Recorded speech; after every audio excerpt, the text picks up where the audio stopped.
Chciałem się spytać, czy ktoś nie mówi po polsku, ale wszyscy widzą. Ale jak pytasz po polsku, to ktoś nie Ja zrozumie, że... widzę po twarzach, jak to słyszałem rozmawiać. Słuchajcie, że framework seamless.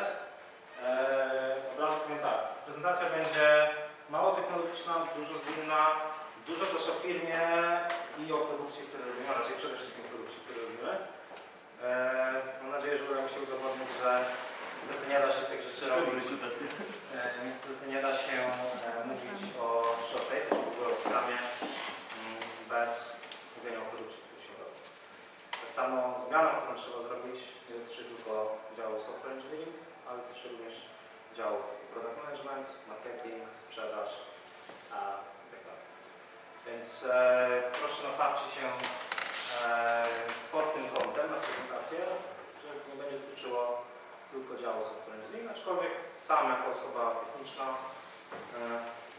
będę się głównie przez połowę mojej pracy chwila o mnie.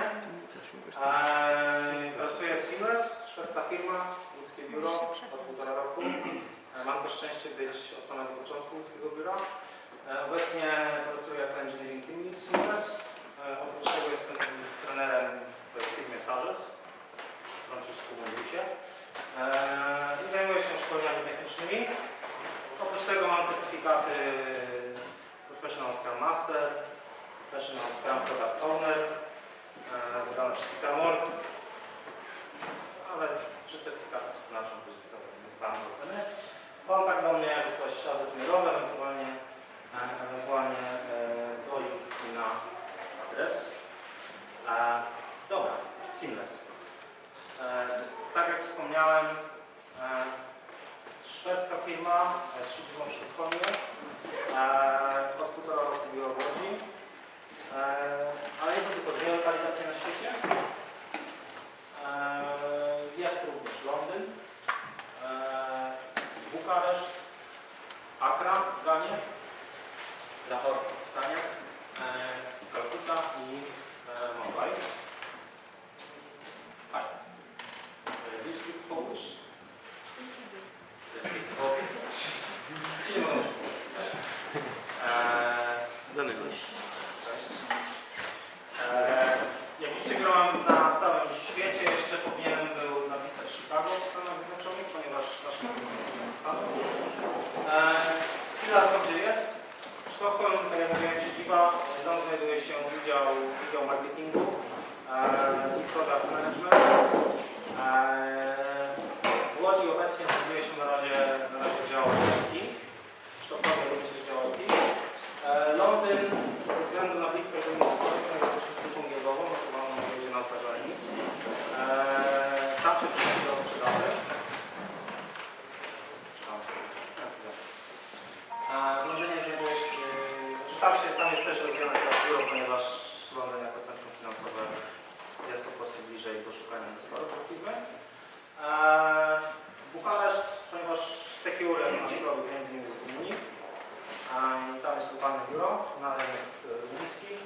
Accra, jakby kraje z Azji, jest to jakby historycznie są nasze biura, ponieważ oprócz Secura, czyli naszego produktu płatności mobilnych, wcześniej nadal jest to rozwijane, są produkty związane z automatycznymi doładowaniami, generalnie do branży telekomunikacyjnej. I nasze biuro w Acrze zajmuje się rozwiązaniami dla Afryki. Biura w Azji zajmują się głównie rzeczami dla tamtej części świata.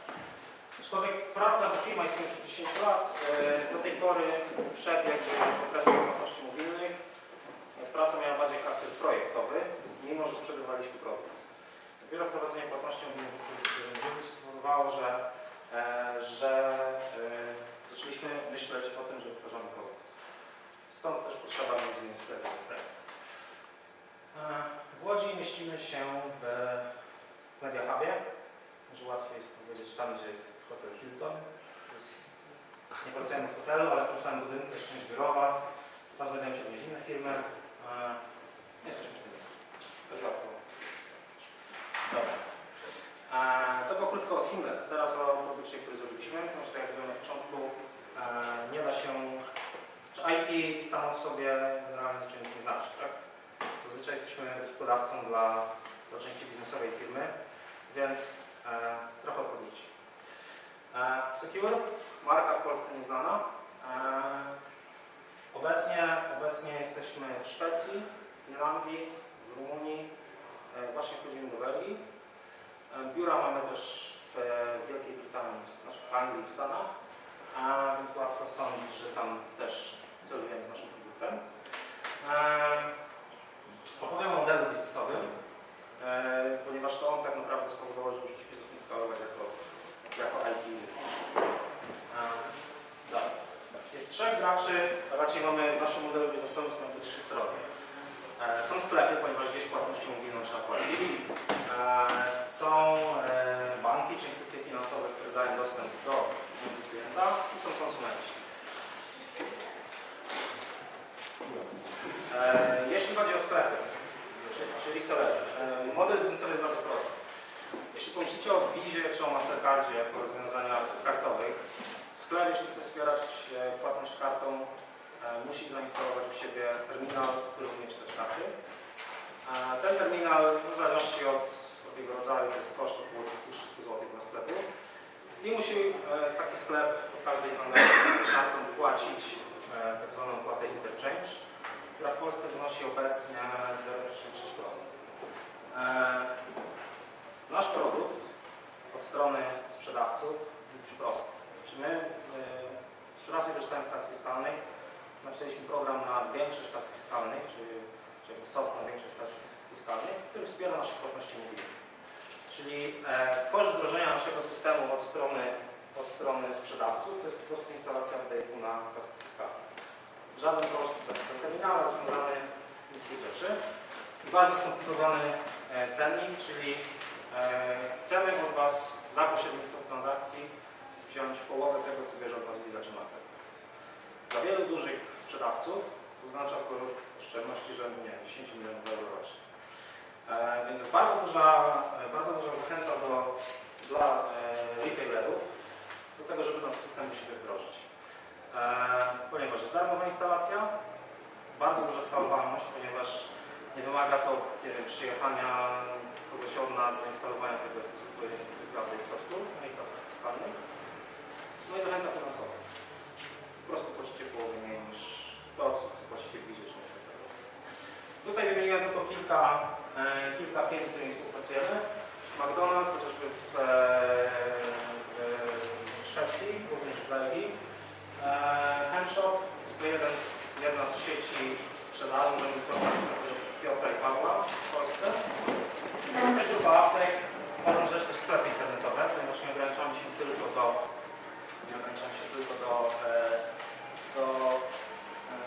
sklepów takich fizycznych, również w internecie można płacić za pomocą płatności mobilnej. Nie będę jakby wchodził w szczegóły. Również system do parkowania. Druga strona, dostawca rachunków. Z jednej strony integrujemy się z bankami, tak jak Bank Garantii, turecki bank w Rumunii. Notabene najbardziej innowacyjne banki na świecie to są polskie banki tureckie. Ciekawa sprawa, nigdy nie pomyślał. Integrujemy się również z takimi rozwiązaniami jak Pay by Bill w Szwecji, czyli instytucje kredytujące. Instytucja kredytująca polega na tym, że ktoś dostaje kredyt na miesiąc, powiedzmy do wysokości 5 000 euro, za jego pomocą płaci w sklepie, korzystając z tego systemu płatności, na koniec miesiąca dostaje fakturę do zapłaty.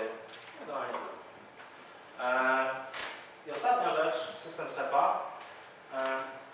Banki nie do końca uważają nas za partnerów biznesowych, często uważają nas za konkurencję, co powoduje, że jeśli na przykład bank zaczyna zbierać własny system płatności mobilnych, jesteśmy na jego konkurencją, nie chcą się z nami integrować. System SEPA w strefie euro pozwala nam ominąć ten problem, ponieważ jest to tak zwany direct debit, czyli jest to jakby przez Unię Europejską wymuszony standard, który my uderzamy do systemu SEPA, a system SEPA już w naszym imieniu ściąga pieniądze z wolnego rachunku. I to działa trochę na zasadzie polecenia zapłaty w Polsce, czyli osoba wyraża zgodę na to, żebyśmy my obciążali jej rachunek i system SEPA już zajmuje się całą maszynerią związaną z pobieraniem pieniędzy z rachunku. Co to oznacza dla nas? To oznacza to, że ponieważ mamy licencję instytucji finansowej, czyli jesteśmy widziani jako instytucja finansowa, więc możemy funkcjonować jako bank, Możemy się zintegrować z każdym bankiem w strefie euro. W Polsce też to działa, ale jest przewalutowanie, więc nie jest taki prosty. Zatem nie musimy już rozmawiać bezpośrednio z wieloma bankami. Przez ten system rozmawiamy, ale nie rozmawiamy, bo po prostu to się dzieje automatycznie. Jesteśmy w stanie po prostu móc pobierać pieniądze z każdego banku w strefie euro. Trzecia strona naszego modelu biznesowego, czyli sami klienci. Jest to aplikacja na telefon, na 3 platformy: Android, iOS i Windows. Dość prosto działa, za chwilę opiszę w jaki sposób. Dotarcie do klientów odbywa się z dwóch stron. Z jednej strony to sprzedawcy zachęcają klientów do korzystania z płatności mobilnych, ponieważ to jest też w ich interesie, żeby oni używali formy płatności tańszej niż na przykład karty płatnicze. Ale my też musimy również to promować. Jak chodziliśmy do Szwecji 2 lata temu, zresztą chyba to było pierwsze wdrożenie na cały kraj na świecie systemu płatności mobilnych przez jakąkolwiek firmę. Więc jak chodziliśmy 2 lata temu, to jedna z takich kampanii reklamowych było właśnie coś takiego. Są to pracownicy naszej firmy, tylko ze Szwecji. Dobrowolnie uczestniczyli w tej reklamie. Generalnie po szwedzku, to co jest tutaj napisane, to jest jeden, że potrzebuje to swój telefon. Faktycznie, jak się spojrzy na badania jakichś ludzi, to oni prędzej cofną się po telefon do domu niż po portfel. Więc być może staram się wyprzedzić pewną zmianę, która nastąpi w świecie, jeśli chodzi o to, dlaczego można użyć telefon. Więc tutaj jest Agnes, jest Oliwiera, a kolega prezes. Ale również prezes wziął udział w tej reklamie. Oczekując, że wezmą się do niego dziewczyny, ale jeszcze ona się nie nazywa. Dobra. Szybko jak system płatności działa. Też prosto. Ja mówię, mamy oprogramowanie na kasie fiskalnej, jest to punkt numer 1. Przychodzę do kasy ze swoimi rzeczami i mówię, płacę sekurem. Pani naciska przycisk na kasie, w sensie na wyświetlaczu. W tym momencie informacja o rachunku ląduje u nas na serwerze, to jest punkt pierwszy. W tym momencie osoba wyjmuje telefon z naszą aplikacją, skanuje QR kod kasy. QR kod, czyli tak jak widzicie, jest to taki kod dwuwymiarowy. Jest to identyfikator kasy fiskalnej. Jakby unikalny. Tylko dana kasa fiskalna ma identyfikator. To co aplikacja zgłasza się do naszego serwera, mówi daj mi rachunek, który jest obecny na tej kasie. No i generalnie pobiera do siebie na telefon informację, za co chce ta osoba zapłacić. My w tym czasie odpytujemy się bank klienta, czy na jego rachunku są pieniądze, żeby zapłacić za te zakupy. Jeśli tak, to następuje blokada tych środków. Jak widzicie, w punkcie 4 otrzymujemy zapewnienie, że tak pieniądze są. Osoba, widząc ten rachunek u siebie na telefonie, wpisuje PIN, akceptuje. Widzi na koniec jakby rachunek na swoim telefonie i na koniec dnia ta blokada, którą założyliśmy na rachunku klienta, zostaje zrealizowana i środki zostają przetransferowane w dużym uproszczeniu do nas. My jakby zabieramy swoją część i przekazujemy sklepowi to, co jest zgodne. Czy jest to zrozumiałe dla Was ten proces? Jest to nieproste. Z ciekawości tak mogę powiedzieć, że sklepy zrobiły badanie i okazało się, że płatność telefonem jest o wiele szybsza, znaczy o sekundę szybsza niż płatność kartą, ponieważ jak stoisz z siatką z zakupami, to możesz zapłacić z tego miejsca, gdzie stoisz, nie musisz iść do kasy, żeby na przykład wpisać PIN. Dla sklepu, który ma duże przejście, jeśli chodzi o duży przepływ ludzi, oznacza to ileś klientów więcej też się cieszy. Tutaj pierwszy zakup. Więc nie tylko zysk finansowy, również większy przepływ klientów. Dobra. To było tyle, jeśli chodzi o nasz produkt. Będę się jeszcze odwoływał do tego modelu biznesowego, ponieważ jest on ciężki do podrobienia przez inne firmy. Jest on skalowany. Co dla nas jako IT oznacza problem, ponieważ my musimy być co najmniej tak bardzo skalowalni, jak jest skalowany nasz produkt. Ponieważ biznes jak podpisuje umowę, że wchodzimy do jakiegoś kraju albo wchodzimy do jakiejś sieci, to my nie możemy być wolniejsi. Tak? Ponieważ biznes tego nie toleruje, jest to całkiem naturalne. Będę mówił w drugiej części spotkania, ponieważ będzie przerwa po środku, już konkretnie o tym, jakie rozwiązania, jeśli chodzi o skalowanie Agile w naszej firmie. i jak do tego doszliśmy, jakie błędy musieliśmy popełnić. W każdym razie człowiekiem, który nam pomógł, to jest konsultant Lundgren, który był w takich firmach jak Spotify, jak General Electric, Scania, ABB, który tam wdrażał również skalowalność czy Scalable Framework, lub im doradzał, jeśli chodzi o skalowanie biznesu. Również pracuje u nas. Wiele pomysłów czy wiele rzeczy, które się od niego nauczyliśmy, czy od niego się nauczyliśmy wiele rzeczy, czy doszliśmy do wielu wniosków, do tego też postanowiłem go umieścić na tym slajdzie. Dobra. Ponieważ jesteśmy z Zwinnej Łodzi, więc zakładam, że nie muszę tłumaczyć, czym jest Scrum. Jeśli ktoś nie wie, to proszę mi przerywać, to będę wchodził bardziej w szczegóły. Bardziej istotne jest to, jakie lekcje wyciągnęliśmy ze Scruma. Chyba to najważniejsze. Dobra. Pierwsza, dość bardzo oczywista, to, że praca razem, nie chodzi mi o to, że siedzimy koło siebie biurkami, jest o wiele bardziej wydajna i prowadzi do lepszych efektów. Kwestia oczywista. To, że mamy planowanie w Scrumie, to, że mamy retrospekcję, to, że mamy demo, gdzie spotykamy się z osobą, na której coś wykonujemy, jest o wiele, czy przynosi efekty, tak? Znaczy, myślę, że nie muszę tego udowadniać. To, że mamy bardzo szybki pętlę zwrotną, jeśli chodzi o to, czy to, co wykonujemy, faktycznie spełnia oczekiwania interesariusza. Potem jest praca wspólna, tak. O tym, że my wewnątrz zespołu spotykamy się i analizujemy, czy zmierzamy do celu biznesowego, czy sposób, w jaki zmierzamy, jest odpowiedni, to jest praca razem. No to jest rzeczywista rzecz, którą można powiedzieć w Scrumie. Druga to jest to, że dostajemy narzędzia, raczej Scrum, to jest, ja uważam, że hybrydycznym frameworkiem, wymusza na nas pewne ceremonie, wymusza na nas skupienie na wartości biznesowej. Chociażby w postaci planowania, chociażby w postaci osoby product ownera, demonstracji na koniec sprintu. Jak się kończy, kiedy jesteśmy skupieni na wartości biznesowej? No może to być most rozjechany, jeśli z dwóch stron budujemy. Może to być ostatni przykład pendolino. Nie wiem, czy wiecie, o co chodzi z pendolino. Jeździ po polskich torach, ale okazuje się, że na stacji Warszawa Centralnej wjeżdża, to jest zbyt długie i zahacza. Ale tylko na jednym torze. Na jednym torze, ale we Francji... we Francji wszystkie stacje są, jest zbyt szerokie, więc jak wjeżdża na stację, to okazuje się, że brakuje 10 metrów, więc chyba będą musieli przerabiać 2000 stacji. Jest to właśnie taki fajny przykład na to, jak zapominamy po pierwsze rozmawiać z biznesem, tak mi się wydaje. Zła jest analiza, no i nie skupienie na wartości biznesowej, czyli pociąg musi wjechać na stację, a nie pociąg musi jeździć 200 km na godzinę. Dobra. Idźmy dalej. Handover. English, okay. Sorry. No problem. Czy ktoś nie mówi po angielsku? Wszyscy, tak? Dobra. Spodziewaliśmy się gości z zagranicy, dlatego slajdy są po angielsku i przejdę się na angielski w takim razie. Maybe you should sit somewhere. I should sit there?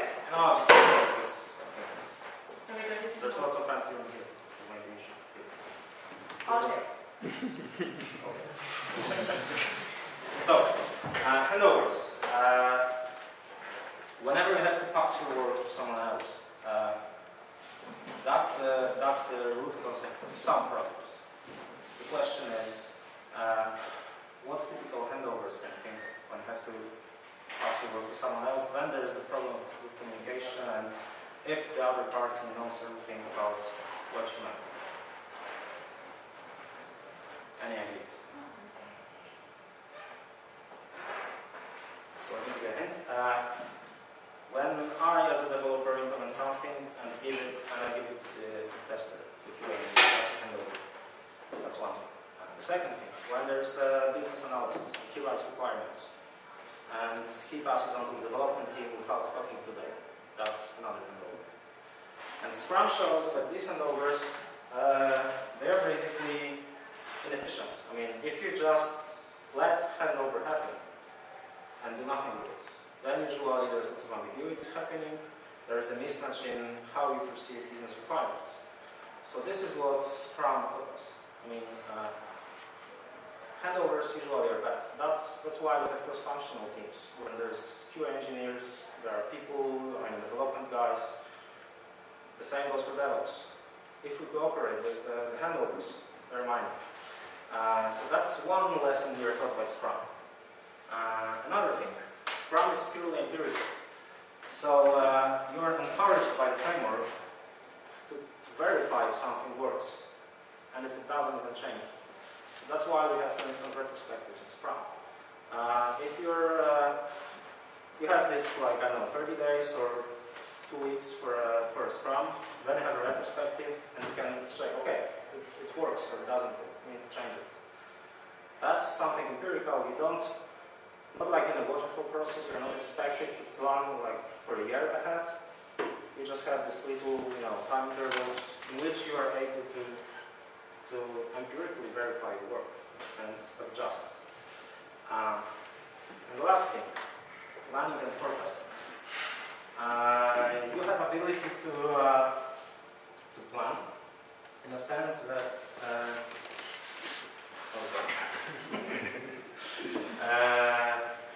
Scrum is a lot about planning in the sense that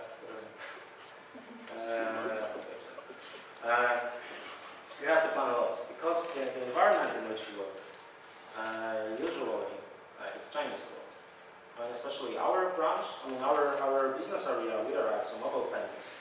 There is every month there is a news about a guy, about a new company popping up in the market and introducing their way of mobile payments.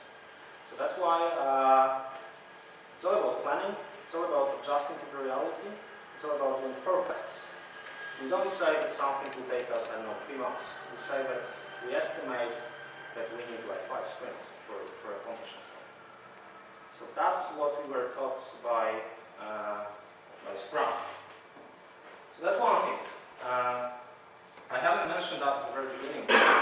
Scaled Agile framework is not, it uses Scrum, but it also uses the Lean movement.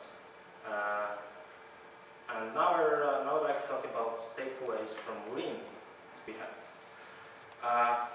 Does anyone not know about Lean or Kanban? Okay. So if you hear lots of Japanese buzzwords like Kanban, Kaizen, it's very popular right now. Anyway, it originated in the 50s, last century, in Toyota factory. They started analyzing how they should optimize the work in the factory to shorten the lead time. The lead time is the time when you start working up to a place when you stop, when you give the product away to the customer. Currently, I believe that Toyota, if you go to Toyota factory, to the Toyota seller and just configure your car and buy it, usually you can get your car in 2 or 3 weeks. Maybe not in Poland, but generally in the world. This is something what they perfected in terms of production. The question is if you can use those concepts in software engineering. I will show you or try to convince you when we can use it, when we can't. But anyway, this concept I encourage you to read about it more thoroughly. I won't be talking exactly what it is, but just about the takeaways or the conclusions we had. That's why, by the way, that's a picture from the other factory. First thing, how many tasks you can take at work.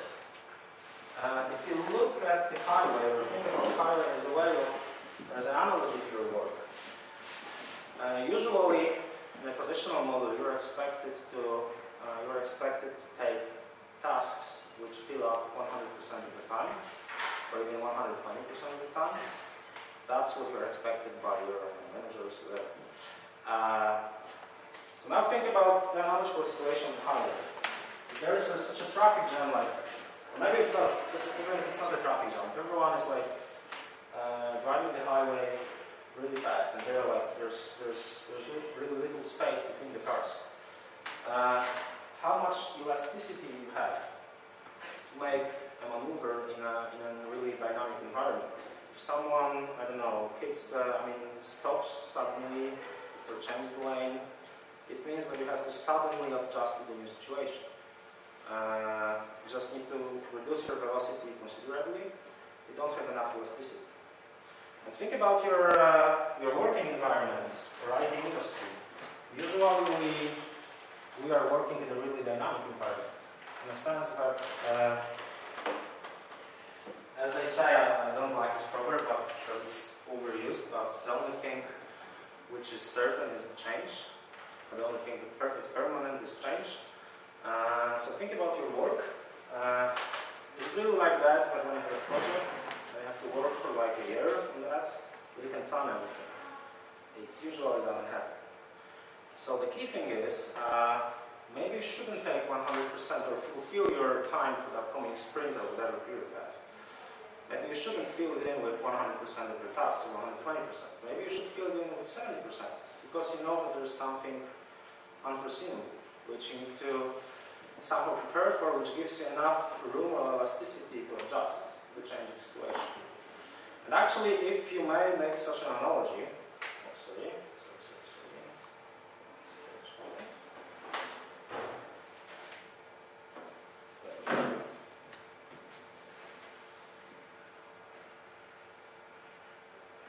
ABW, problemy z makiem.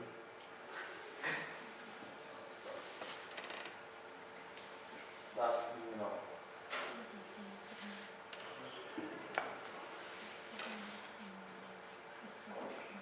should be.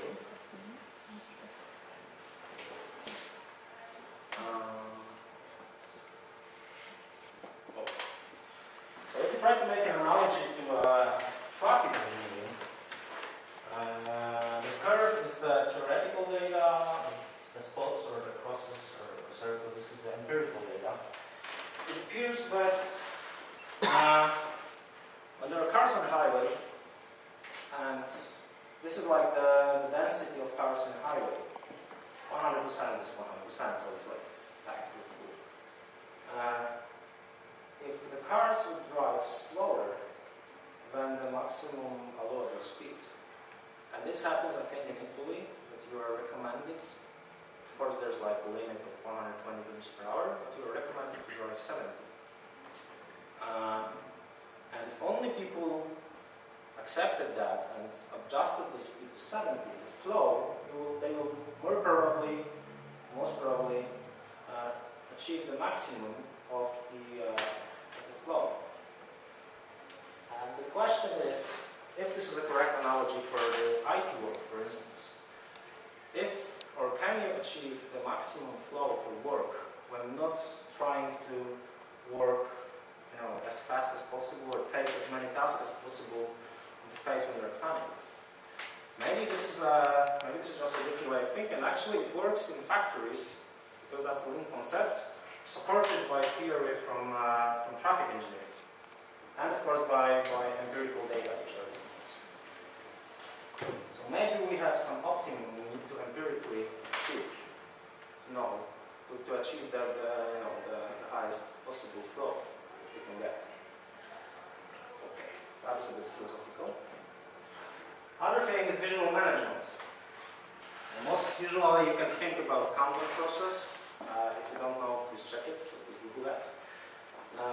Kanban, apart from any concept behind that, it gives you a visualization of your work.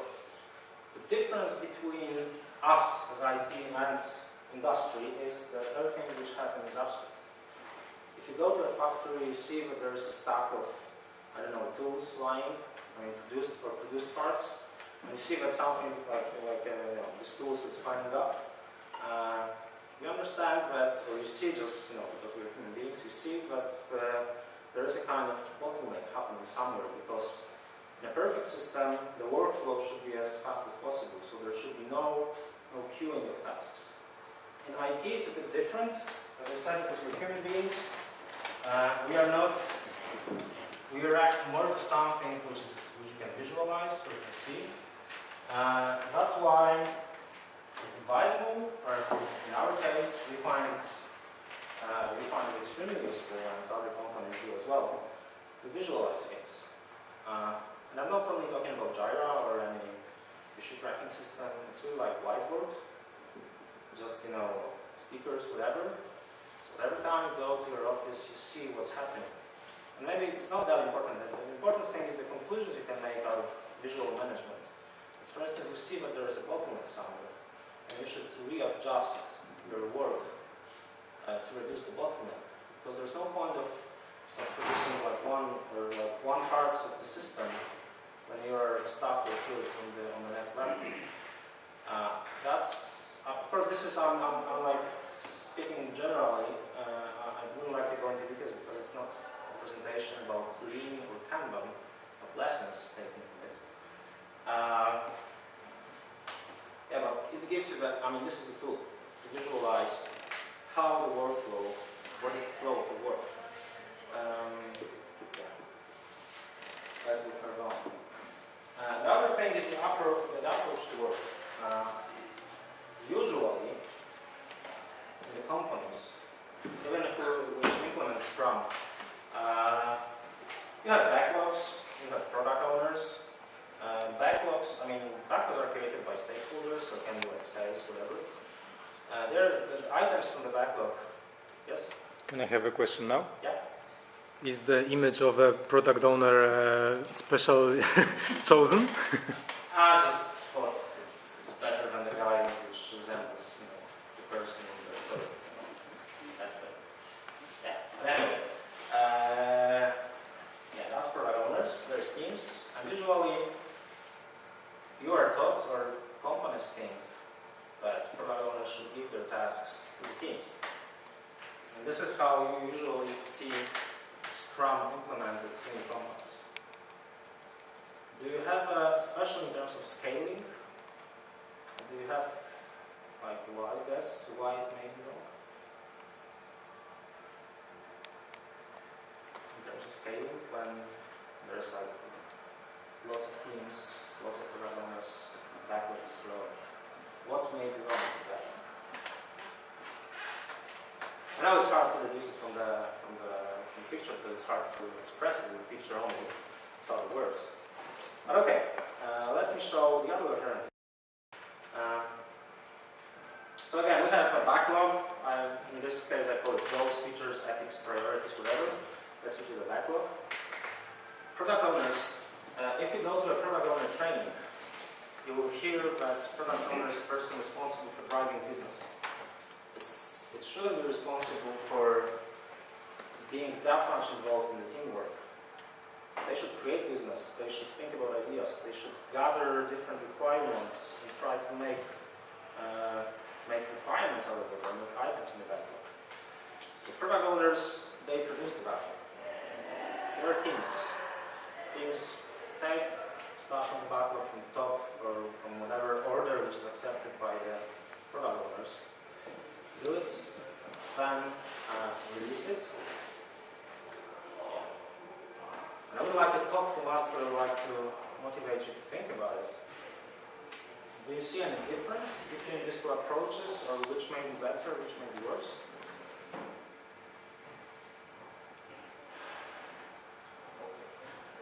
There's push and pull. Exactly. Which is push and which is pull? Left is push. So your left is push, right? Yeah. So Product owners are pushing work. this one is push model because product owners are pushing the work towards the teams. Whereas this one, of course, you cannot see it by the arrow direction, but as I said, it's the teams who take the work in the backlog. In terms of scaling, what is a better solution? Especially if you think that products owner, they shouldn't deal so much with the teams, but they should create the business problem. Which is better? The right-hand side. Right hand side. Why? If we have like 100 of teams, of course that's an extreme value. Well, let's say in right-hand side case, not only the product owners work on the backlog, so that the backlog can be adjusted and the product owners can focus really on business requirements, and the rest of the team can focus on how to fulfill the business requirements by creating the product. Exactly. I mean, the problem of the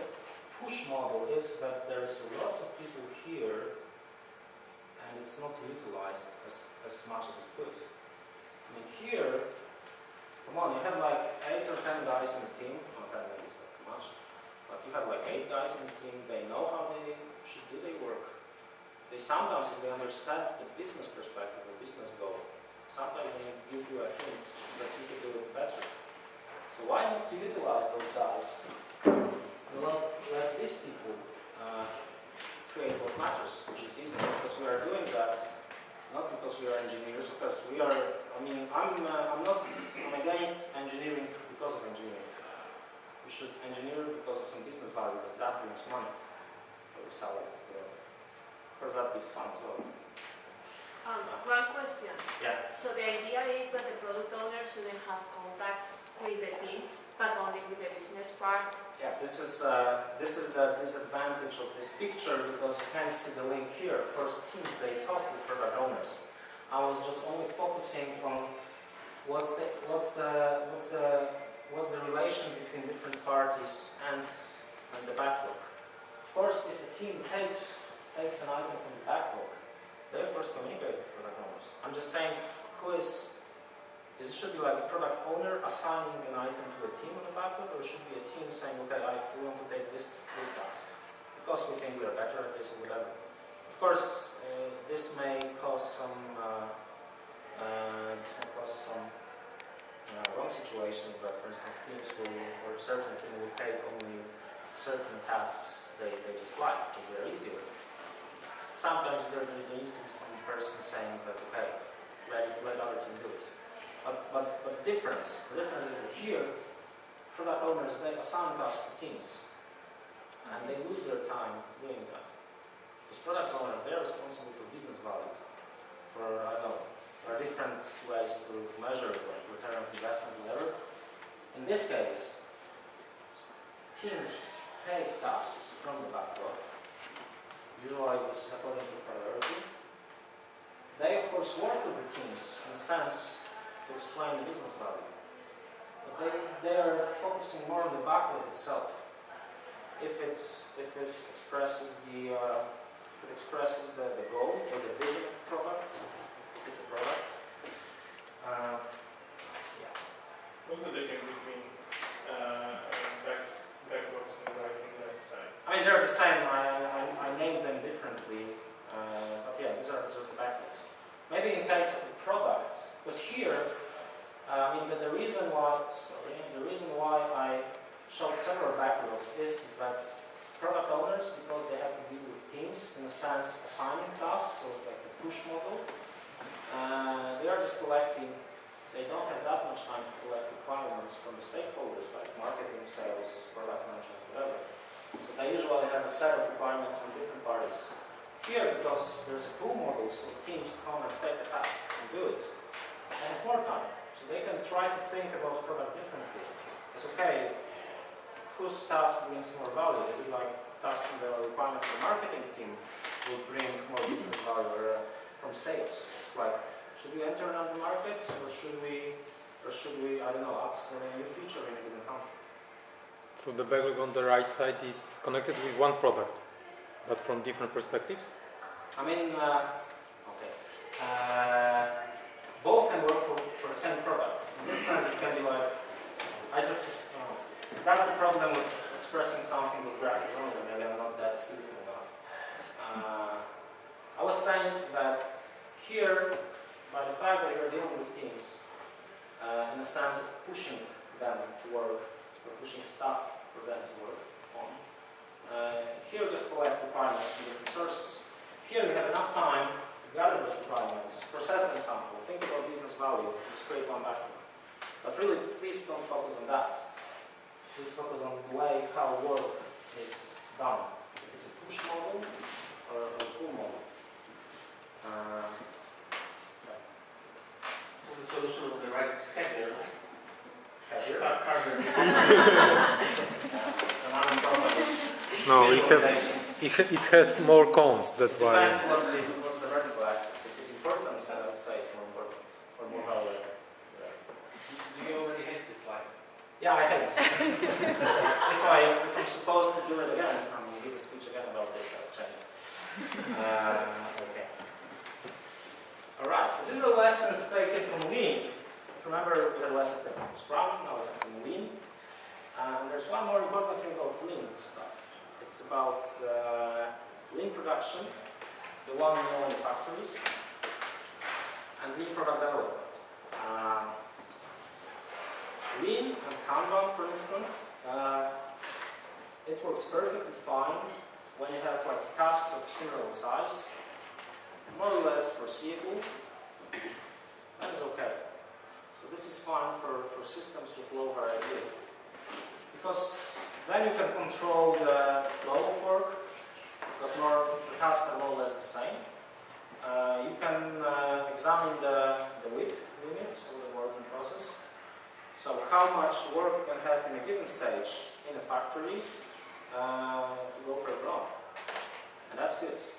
But some businesses, they are not low, they don't have this feature of low variability. Some businesses or some projects, first of all, they have high variability and they require innovation. I would say that our business, I mean mobile payments, it requires innovation. And the key thing is to understand, to use the right tool for the right problem. Production, the one known from Lean and from the Toyota factory, this can be optimized. That's perfectly fine. The innovation, in the sense of thinking about new business ideas, or how to implement this. Usually when you need to innovate, you don't know how much time it will take, right? There is, of course, lots of risk being involved in that. That's a problem. And the key thing about product development, or the problem we face in our company, is that product development is both. So on one hand, you need to optimize the stuff which can be optimized. On the other hand, you need to do a lot of innovation. The key thing is to understand the difference. When there is a part of things which can optimize just as a process, and when is the part of innovation? For instance, administration tasks. They are pretty foreseeable. They have pretty more or less known size. So this is a perfect place for optimization. But trying to think something new, which you don't know how much time it will take, that's a place for innovation. And I will tell you in the second part how we try to address that problem of innovation versus optimization. And now we should have a break. 5-10 minutes? Maybe let's do it 10, okay? So you can grab some beer, whatever you want. See you in a minute.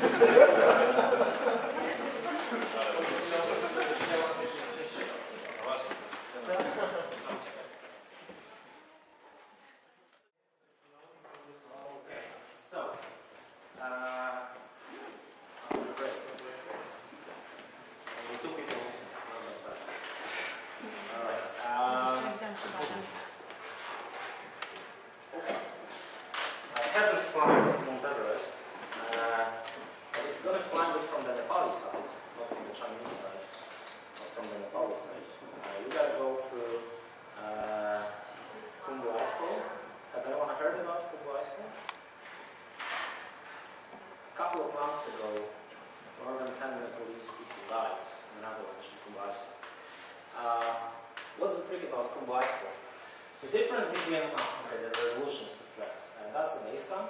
That's when you like summit really high mountains, like 8,000 meters or above. Usually you have to like take camps because first of all you need to like adjust your body needs to get accustomed to the elevation, less oxygen in the earth, dehydration. So you cannot just go like from 5,000 meters to 8,600 meters and summit the Mount Everest, you just need to take camps. That's the base camp, that's Camp 1, that's Camp 2, Camp 3, it's near the Łódź face, this is Łódź, another 8,000 meters mountain. Somewhere here, Camp 4 is here, where you do the summit attack. One day go here and try to get back, I think to Camp 2, and even Camp 1 the first day. Descending is pretty much, it's faster than ascending, so we're not that, but more dangerous. But anyway, the funny thing about Kungu icefall and going from base camp 1 to base camp 2 is that it's through the icefall. And the icefall, as we will see in the next picture, okay, the resolution is pretty bad, so you won't be able to see it. Here's the base camp, that's the icefall. Here you can see blocks of snow and ice, and as you can see here, they produce avalanches. And the route is over here. So whenever, it's not like an avalanche when you ski, it's like an avalanche of 10 or 20 meters high, with slim chances to survive. And here, that's the glacier. So if it's a glacier, there's crevices. So yeah. By the way, Sherpas, the mountain guides, they prepare the routes before the season starts. So they put ladders, ropes, and you can, so that you can walk easily. For the most experienced mountaineers, it takes 3 hours to, or for Sherpas, it takes 3 hours to go through the icefall. So I guess this is how it looks from the eye perspective. If you fall down, you're almost going to do that. So there's actually lots of dangerous things happening there. Crevices, avalanches. That's how it looks from pretty close perspective. That's how it looks from base camp. Of course, they're safe in the base camp. But it's like the lottery bit, if you go from the network side. Why I'm showing you that? When you have a product, and when you're like, initially you're a startup, right? So you're in the base camp. And the way you work, of course, if you're lucky enough and wise enough, you're gonna work in a lean startup convention, a lean startup framework. Usually, it's gonna be like ad hoc, Wild West, or different names for that, you know what I mean. We as Zwinnas, I would say that we were ad hoc. When 2 years ago, when we launched Secure in Sweden, we knew how to do it. But suddenly, when we were like growing fast and introducing in other countries, the problem appears. So we really wanted to get to Camp 1. To do that, you need to go to Camp icefall. That's the problem. So yeah. Way to be there, maybe it's using scaled agile framework. Of course, we don't say it's the only way possible, or the best way. We don't know what's the best way. We know or presume what's best for us. And of course, the solution we have, it may be different for other companies. So it's different companies, different products, different expectations. So it's hard to talk about us as IT department or us as software engineers if we don't think about the product and where we are with the product. There's a book, it's written in the early 90s, it's called, losing the chasm. You know what chasm is in English? In Polish it's przepaść.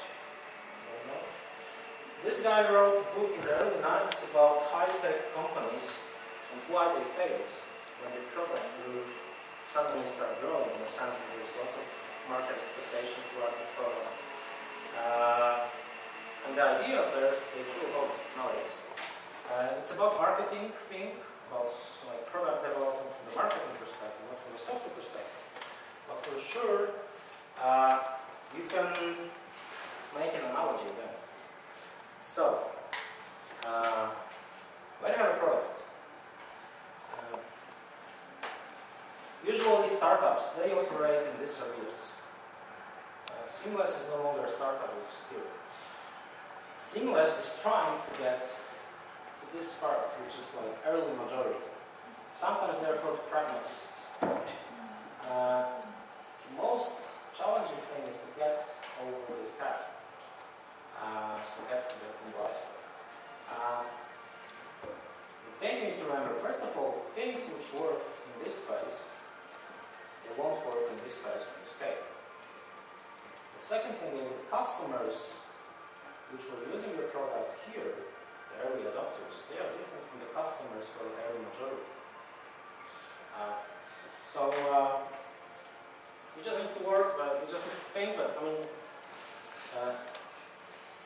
They say that the worst thing which may happen to a startup is success in the very beginning. Because after this sudden success, usually lots of companies they fail and they go bankrupt because they just can't sustain or they have not enough time to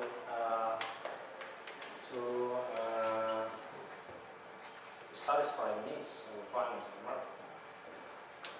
We are not that company. But we experienced and we are still experiencing the problems moving from this part. Sorry. From this part to this part.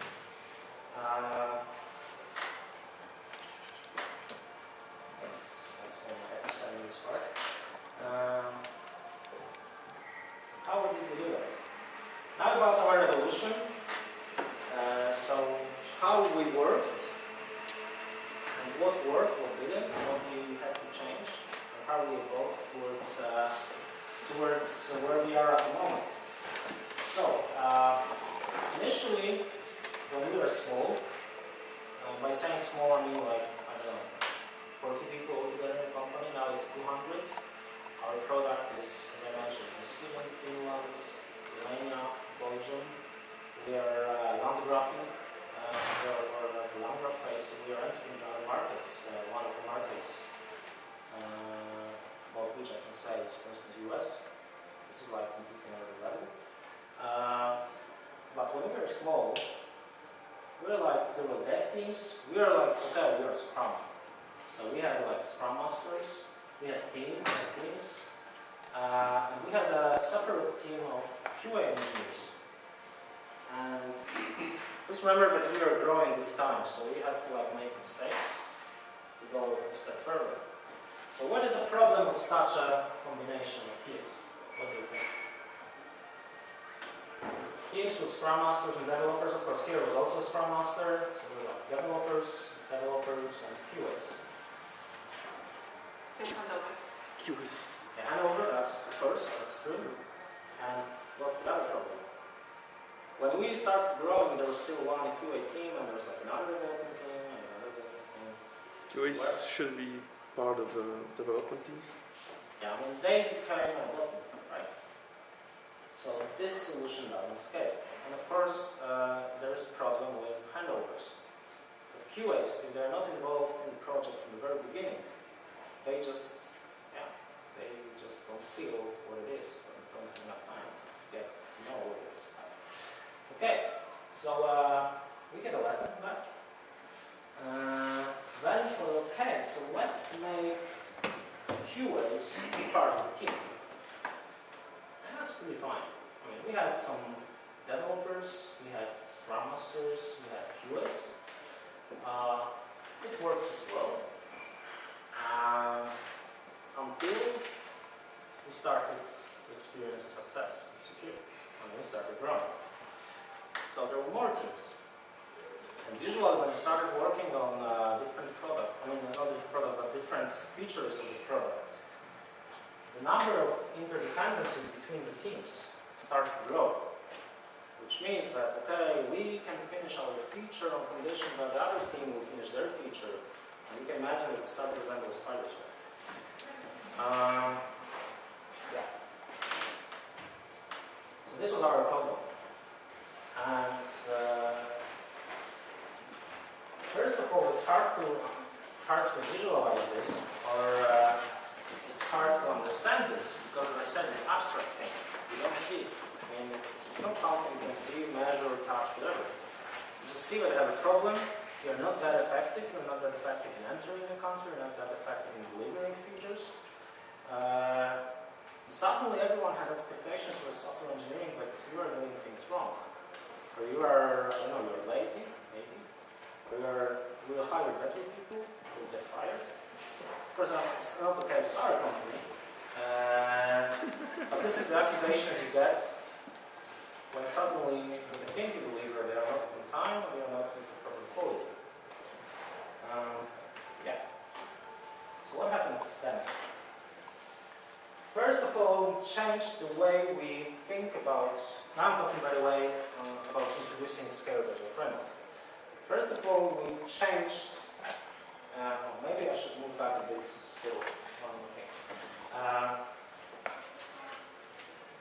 Here you can see that Scrum Master is part of the team, and we were so agile that Scrum Master, this was a role chosen by whoever in the team. Some teams decided to have a Scrum Master which is rotational, so I was a Scrum Master for 2 sprints, a friend of mine was a Scrum Master, my colleague, a teammate was a Scrum Master for another 2 sprints. So some teams decided to do like that, other teams decided to, okay, I will be the Scrum Master for all time, whatever works. And we got the lesson from that as well. So as you can see in the next slide, we changed the perception of how we perceive the Scrum Master. First of all, it was not a part of the development team, because this was like something artificial. The guy was a Scrum Master. He was like a half developer, half Scrum Master. He wasn't that effective. So perhaps we should make Scrum Master out of the team, out of the development team, sorry, to be precise with the Scrum terminology. And what we did, we said that it's not only Scrum Master, but Agile Coach as well, which is Scrum Master is the one responsible for driving the change in the company. What change? I'll tell about it later. But he was like, that's the people who are responsible for not only coaching teams or team members, like in one-on-one relation. They're not only responsible for coaching teams, but they're responsible for coaching the whole organization. That's a pretty tough task, I would say. Especially if you think that you're dealing with people, and some people have big ego. Okay, I was like a manager, and someone tells me that I'm doing something wrong. So that's a pretty big responsibility, and you need to have pretty good features of character to be in that role.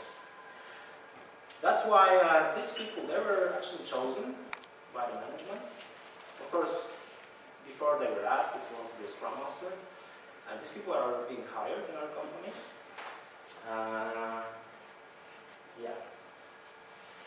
So that's something different. So as you can see, Scrum Masters, they were removed from the teams.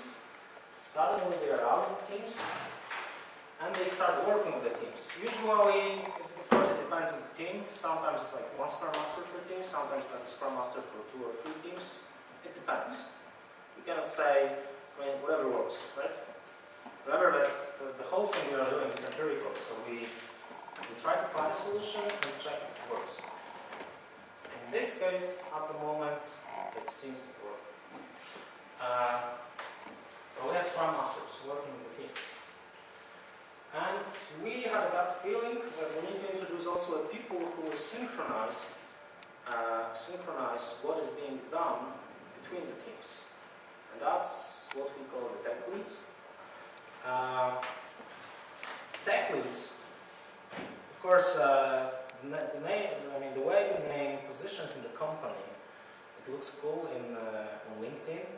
So it's cool to be an architect. I met like guys who are like just sales representatives, but they are called key account managers because when they meet their customers, the customer sees that he's like being serviced by a key account manager, so like a key client to the company, for instance. But anyway, tech lead, what does it mean?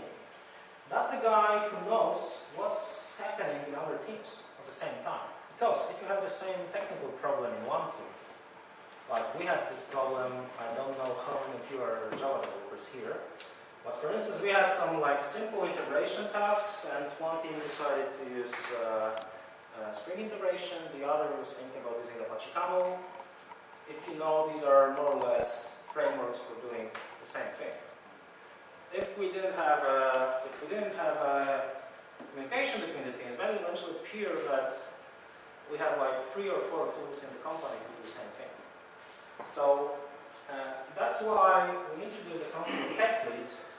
Who the tech lead is, it depends on the team. I mean, management, they don't, of course, yeah, they don't influence that.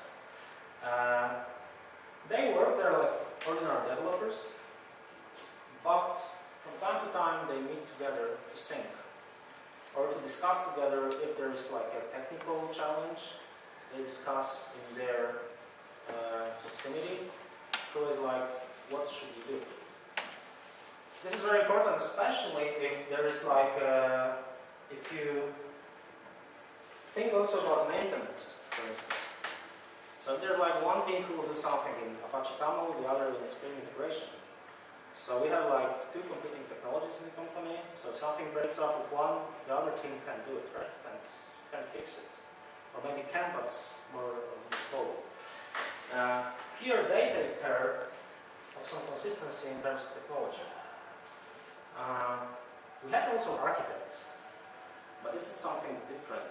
I mean, usually the architect is the guy with big bird, and he's like telling teams what to do. These guys, although not shown in the picture, these are the guys responsible for talking with business and transforming the ideas into technical thing. Saying that, okay, the requirement you have from technical perspective, it's really time consuming. Maybe you can modify your business requirements so that you can achieve your business goal in a short time. These are the architects.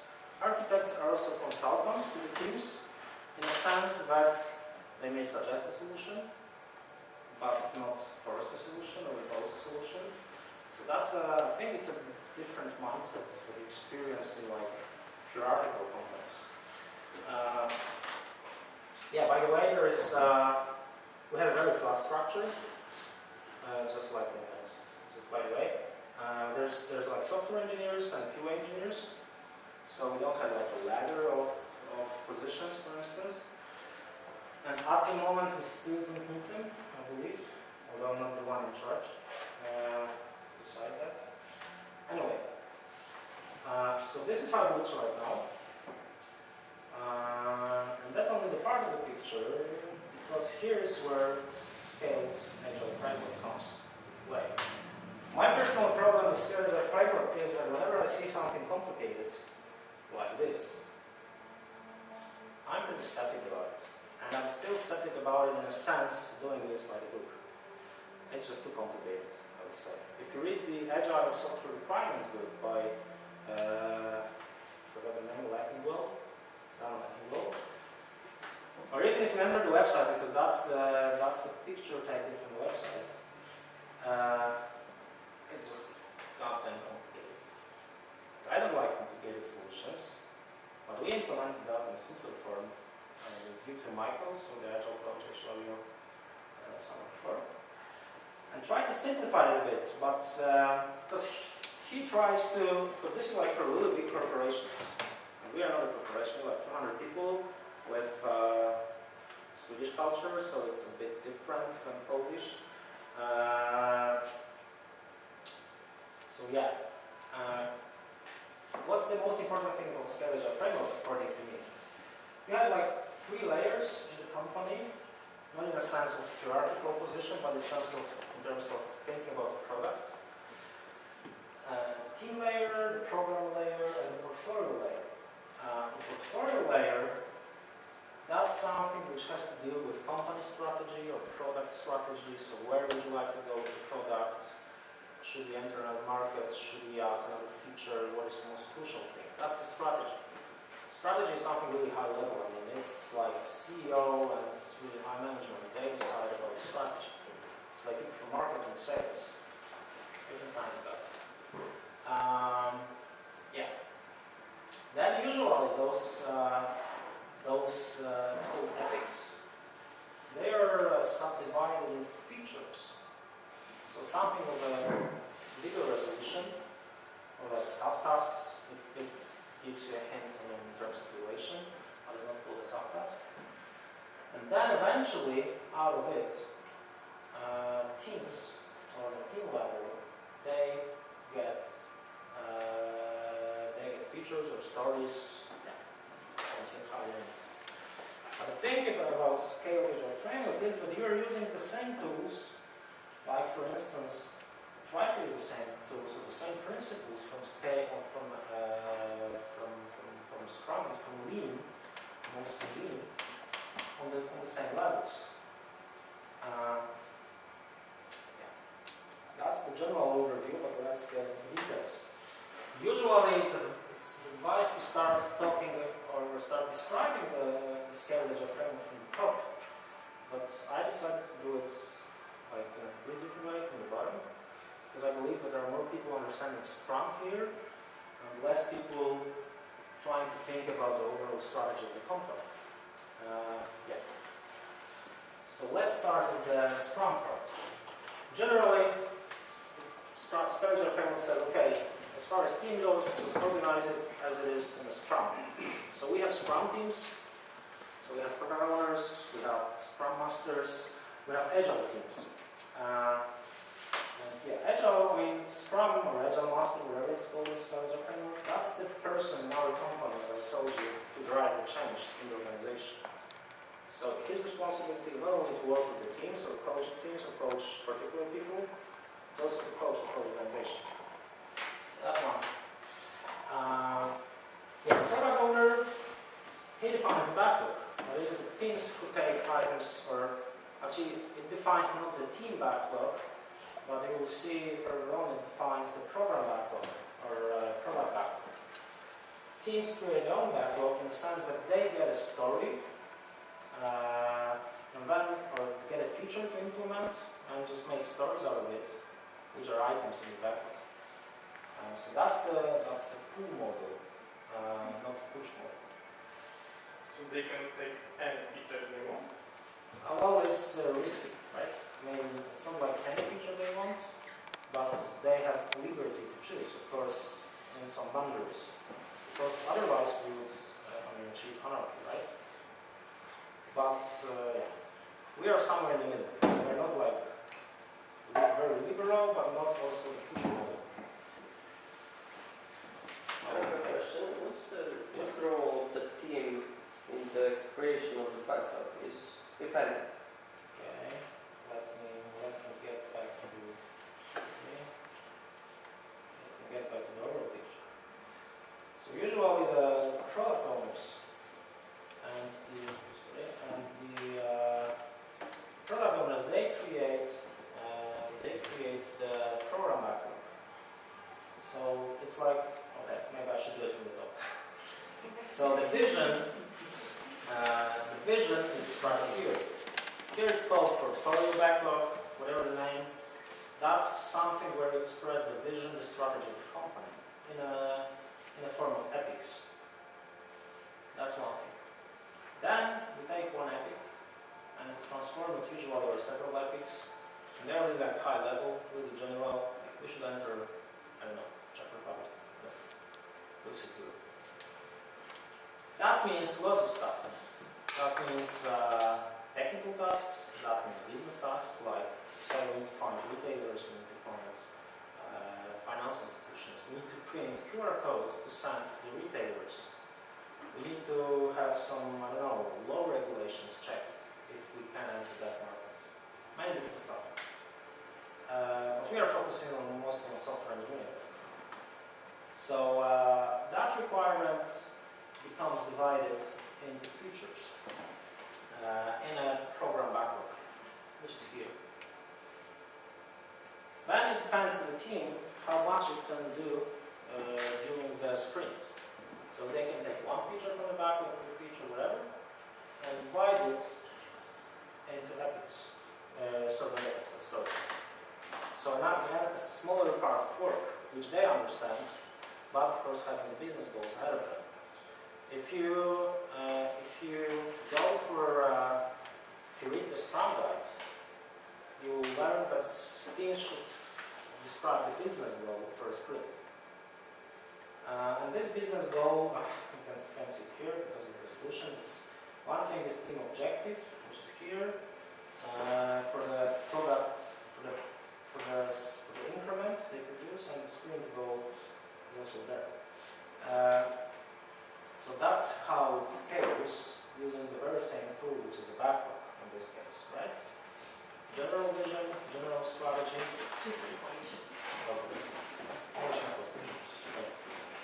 Czyli mamy co? Mamy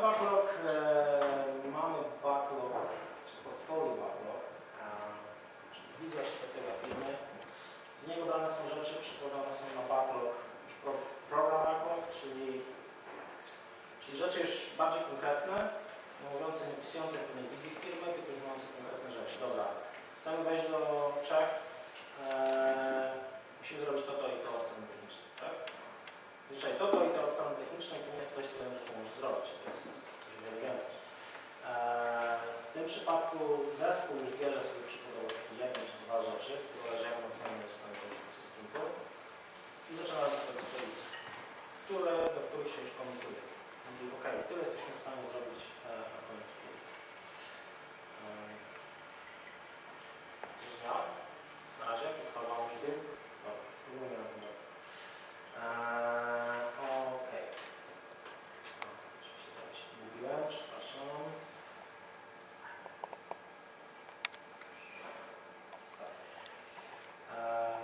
Dobra.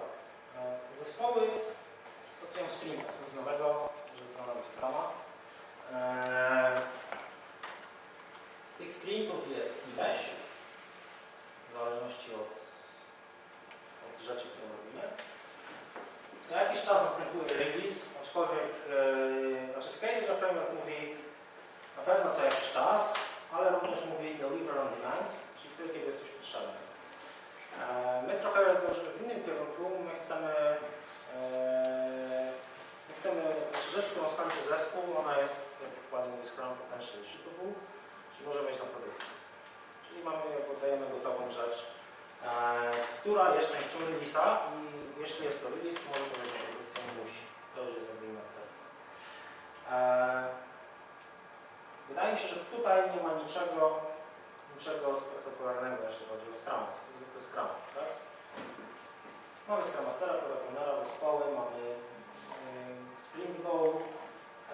Może istotne jest to, o czym mówi Framework, że nie tylko wykonujemy biznesowe taski, mamy też tzw. spike. Spike, wiecie co to jest spike w stronie? Bardzo często dostajecie zadania, w ogóle, które nie wiecie, ile w ogóle zajmie czasu. Spike jest odpowiedzią na to, że wykonujecie spike po to, żeby się dowiedzieć, ile coś zajmie czasu. Może to być zbadanie technologii, może to być, nie wiem, pierwsze co mi przychodzi do głowy to zbadanie technologii, czy się coś da wykonać. I po takim spike'u powinniście wiedzieć, ok, to wymaganie biznesowe zajmie nam 2 minut. I wiąże się z tym po prostu konieczność poznania technologii, sprawdzenia możliwości itd. Scale Framework mówi też o czymś takim jak HIP, żeby tutaj nie widzieli, to napisane HIP. Jest to skrót od Hardening,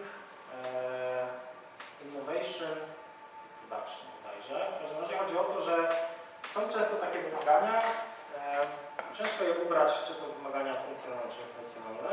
To pewne rzeczy trzeba zrobić, na przykład testy wydajnościowe, testy bezpieczeństwa. Ciężko je ubrać w jedno wymaganie, ciężko określić jakoś na koniec sprintu, znaczy jakoś ubrać w jeden sprint. Jest to coś potrzebne do tego, żeby zakończyć, żeby na przykład coś do release'u. Nie należy tego interpretować, że Scale Framework podkreśla bardzo wyraźnie. Nie jest to moment, żeby dokończyć jakąś pracę, w rozumieniu, nie dorobiliśmy się z czymś. To nie jest ten moment do tego czasu. To jest moment po to, żeby właśnie sprawdzić wydajność, ewentualnie poprawić, żeby sprawdzić bezpieczeństwo itd. To jest taki dodatkowy sprint? Tak mówi Scale Framework. Teraz mówię, jak mówi Scale Framework. Jest to też czas na innowacje. W naszym przypadku mamy coś takiego jak hackathon. To akurat jednodniowy event, gdzie po prostu ludzie mogą sobie zrobić zespoły, mieć jakiś pomysł biznesowy i zrobić jego prototyp przez jeden dzień i go zaprezentować w filmie. I z tego co wiem, rezultaty były bardzo fajne. Chyba były, mi się wydaje. I są w takich firmach jak chociażby Atlassian, gdzie oni mają chyba raz na kwartał takie wydarzenia. Spotify mówi, że 10% czasu, który deweloper ma w pracy, powinien poświęcić na takie coś. Google też to stosuje. No to może Gmail. Chyba Gmail był takim pomysłem. Też mi się tak wydaje.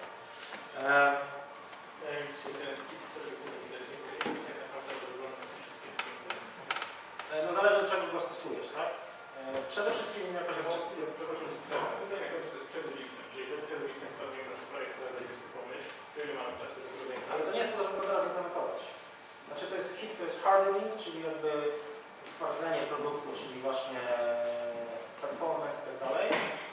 No tak, ale załóżmy przynajmniej tak tutaj wypadek, że performance jest mocno średni. A tutaj zaraz mamy tego, że tutaj ma zajęć, które mieć ten release. Czyli jesteśmy... Pewnie nie bądźmy ograniczeni przez framework, to niestety możecie życie. No tak, ale to właśnie nie lepiej byłoby to posadzać w te... To wszystko rozłożyć we wszystkie skrypty po kawałku. To zależy, czy na przykład możesz wystawiać performance w trakcie pracy, tak? Jak masz gdzieś moki, jak gdzieś część rzeczy jest stosowane. To jest, wiecie, nie chodzi o to, żeby być ortodoksem, chodzi o to, żeby... No tak, ja tylko tutaj widzę takie ryzyko. Jeżeli tutaj nam coś wybuchnie, w tym miejscu zobaczymy, to już nie mamy czasu. Tak, stąd na przykład QA jest w każdym zespole, żeby można było testować równomiernie w każdym Ale zespole. testy funkcjonalne jak najbardziej, znaczy one się odbywają w trakcie. Pewnych testów nie możesz wykonać, na przykład jeśli nie masz całego rozwiązania, możesz tylko na końcu wykonać, jak testy wydajnościowe, przykładowo, jak testy bezpieczeństwa. No bezpieczeństwo może nie zależy w przypadku, tak? Czyli nie należy się, moim zdaniem, pułapką jest bycie ortodoksyjnym, jeśli chodzi o podejście do tego, tak?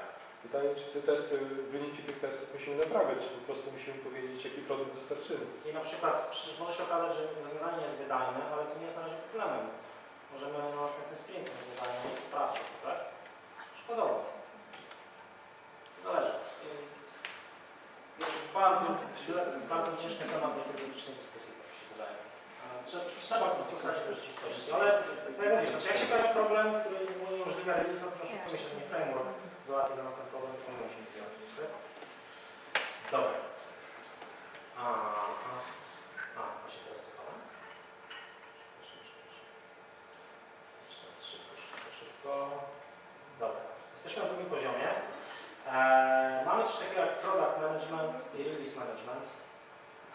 W dużym skrócie są to zespoły składające się z ludzi z różnych działów, ale na przykład u nas jest dział Java Product Management, który ustala właśnie program backlog, czyli pewne ucieleśnienie tej wizji, która powstała. Wizja zresztą też jest zaznaczona w składzie jak framework i roadmap, czyli tak zwana roadmapa do tego, gdzie zmierzamy w naszym projektem. I również istnieje backlog, z którego zespołu potem biorę. U nas na przykład funkcjonuje coś takiego jak DevOps. Czy ktoś nie wie, co to jest? Oprócz takiej idei, która mówi o tym, że deweloperzy powinni razem współpracować z adminami, jeśli chodzi o dostarczanie rzeczy na produkcję, DevOps, jeśli tak słuchacie ludzi, którzy się tym zajmują, to jest przede wszystkim automatyzacja przeróżnych rzeczy, które pozwalają wejść na produkcję jak najzwinniej, czy jak najszybciej, czyli automatyzacja testów, automatyzacja infrastruktury, buildów oczywiście, i automatyzacja deploymentu. Przykład, nie wiem, infrastruktura, tworzymy wirtualki za pomocą paketa, chociażby. Środowiska stawiamy za pomocą paketa.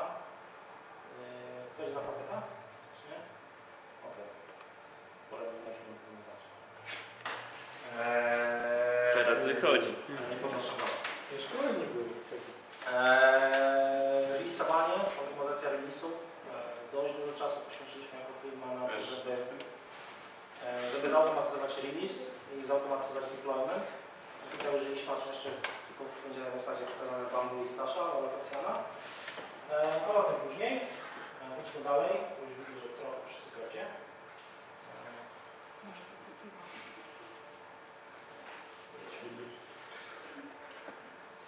Dobra. A to chyba inne, bo przepraszam Was, ale patrzę na zegarek. Muszę selekcjonować rzeczy ważne, nieważne. No właśnie, mamy coś takiego jak Team Backlog, który powstaje z product backlogu, którego nie widać, ponieważ zasunięty przez jakiś rzecz. Tutaj wszystkich forum system, bo to nie jest tak, System Team jest to zespół, który się... Team Backlog. Co rozumiem przez ten team? Tutaj, jeśli byśmy się rozszerzyli, to jest po prostu pokazane tylko, że z product backlogu powstają Team Backlogi, które też tam są zmienione części. Tak, to jest tylko, pokazuję fragment, jak mówić. Rzeczy, które dostarczają zespoły, tworzą tak zwane feature'y do momentu, kiedy decydujemy się na release na produkcję. To mówi Scalable jak framework, bo mówimy, każda rzecz może być zreleasowana na produkcji. skończy sprint, to powinno się to skończyć, oczywiście nie zawsze jest to możliwe, ale czymś, co posiada już wartość biznesową, może być na produkcji, może być ale na przykład włączone dla klienta. To by był stan idealny, jeśli doszli do takiego etapu. I tutaj jakby proponuję Scheduler Framework właśnie chociażby takie release'y co jakiś czas, ale też mówi deliver on demand, czyli wtedy, kiedy jest taka potrzeba, co właśnie my staramy się zastosować.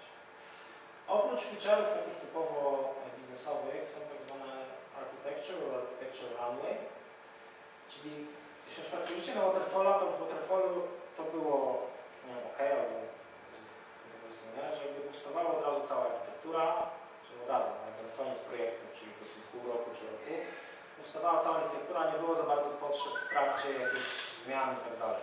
W sensie wszystko mniej więcej wiedzieliśmy, jak powinniśmy zrobić. Kiedy tak bardzo się skupiamy na celach biznesowych i na implementowaniu feature'ów biznesowych, oczywistym jest, że muszą nastąpić te zmiany architektoniczne. I od tego są jakby architecture runway, gdzie musimy, nie wiem, rozszerzyć naszą platformę. Musimy zrobić coś, żeby transakcje były wydajniejsze.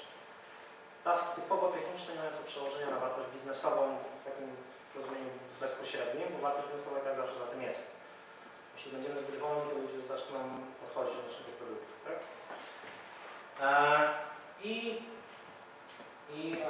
Scheduler Framework mówi, dobra, jawnie musimy o tym mówić, czyli są też feature architektoniczne, tak zwane architecture runway, gdzie zespoły też dostają zadania typowo techniczne, nie biznesowe. U nas przykładem jest taki jeden zespół, który na przykład zajął się całą automatyzacją infrastruktury i deploymentu. Przez ładnych kilka miesięcy, oczywiście w Scrumach czy w sprintach, zajmowali się tylko tym. Nie implementowali biznesowych feature'ów. Tak było. Dobra, przejdźmy poziom wyżej. Scheduler Framework mówi o tym, żeby używać tak zwanego portfolio, czy planowania portfolio znanego z Kanbana. My zrobiliśmy o wiele prostszy pomysł, czyli konsultant nam go doradził, czyli IP.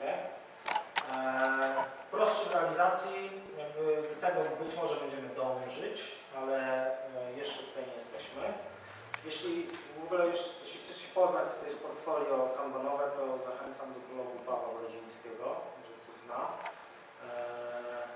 Człowiek, który jest znaczy nie prezesem, tylko jakby szefem w firmie w Krakowie, stosuje mocno kanbana u siebie i planowanie portfolio, jeśli chodzi o planowanie projektów. Dużo mądrych rzeczy pisze, jest też rozpoznawany na świecie w Europie. Więc zachęcam do jego blogu, Paweł Grudziński. W każdym razie stwierdziliśmy, że jesteśmy jeszcze tutaj i na razie powinniśmy zrobić coś o wiele prostszego, jeśli chodzi o planowanie rzeczy do zrobienia. Mamy takie dwa rozwiązania równoległe, oczywiście korzystające mocno z wizualizacji. Jednym to jest tak zwany Tetris board, gdzie po prostu planujemy na zasadzie, tutaj widzicie, mamy tak, current, grunt, pre-grunt, czyli no, niestety pewne rzeczy mogą być ujawnione. Czy dzięki temu zyskujemy na fajniejsi. Co robimy, co się dzieje w obecnym sprincie, czy w obecnym czasie, co zostało już grunt, czyli mniej więcej opracowane, przeanalizowane przez nas. Pre-grunt to jest taka faza jeszcze przed tym, aż do horyzontu mniej więcej 2 miesięcy. Po lewej stronie mamy rozpisane zespoły i zespoły po prostu deklarują, czym się zajmują. Takich zespołów z tej prawa. To jest taka prosta forma. Istotną rzeczą jest to, że to zespół mówi, czym się będzie zajmował, a nie ktoś zespołowi nakazuje się czymś zająć. Czyli zespoły mówią, słuchajcie, zajmujemy się tą rzeczą. Tak? To jest ten full model tam ze slajdem, który wcześniej. Ale to jest z tego team backlogu, czyli wybierają sobie elementy ze swojego... Znaczy z tego backlogu z drugiego poziomu, czyli nasz program backlog. Ale to jest portfolio ciągle. Tak, znaczy to pozwala planować managementowi, oni dzięki temu widzą po prostu, gdzie zmierzamy, jeśli chodzi o jakieś priorytety. No na backlogu mają, tak? No będziesz zespół na przykład zrobi tak, że weźmie gdzieś od dołu, no to zakładam, że się skończy od razu pytaniem, sorry, ale czemu bierzesz coś, co ma niski priorytet, jak mamy rzeczy o wiele ważniejsze, tak? Ale jakby nikt nie... Rzeczy się dzieją w sposób normalny, zespoły rozumieją, że jest coś takiego jak priorytetyzacja backlogu. I na przykład, nie wiem, weźmie dany task do backlogu, ponieważ robiła coś wcześniej i wie, że to jest dla nich optymalne, bo są w stanie to dostarczyć lepiej, to jest okej, tak? Kto bierze udział w tworzeniu tego? Ten zespołu. Jest Ale spotkanie... w Skype umieściłeś to na etapie portfolio, czyli gdzie tam jest jakby wizja Tak, bo jest to narzędzie... menadżerów i tak dalej. Bo jest A to... zespoły były na ostatnim poziomie, Tak. więc jakoś to tak się nie kojarzy. Słuszna uwaga. Przedstawiciele zespołu spotykają się razem z managementem raz na tydzień i mówią, gdzie jesteśmy, czy ten feature, nad którym pracujemy, to faktycznie się skończy teraz, czy jednak musimy go przedłużyć, ponieważ czymś się nie wyrabiamy. No, czyli też skalowalność tylko do pewnego stopnia. A to dla mnie nie jest portfolio, to jest jakby te parę poziomów. Dlatego mówię, że, znaczy nie, to teraz należy zrozumieć, to jest sposób wizualizacji dla managementu tego, co zespoły mówią. Zespoły mówiliśmy, tydzień temu mówiliśmy, że jesteśmy tutaj, teraz mówimy tak, a skończyliśmy, albo nie, coś się nam przydłuży. To jest jakieś statusowe spotkanie, no ale gdzie management robi wkład, żeby poszedł na dół?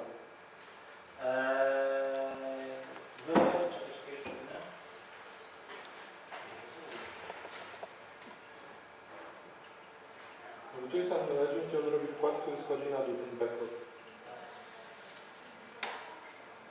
Ponieważ my jesteśmy tak dużą firmą, jeszcze było sorry, robi na drugim poziomie to program backlogu. Z niego my wyciągamy rzeczy.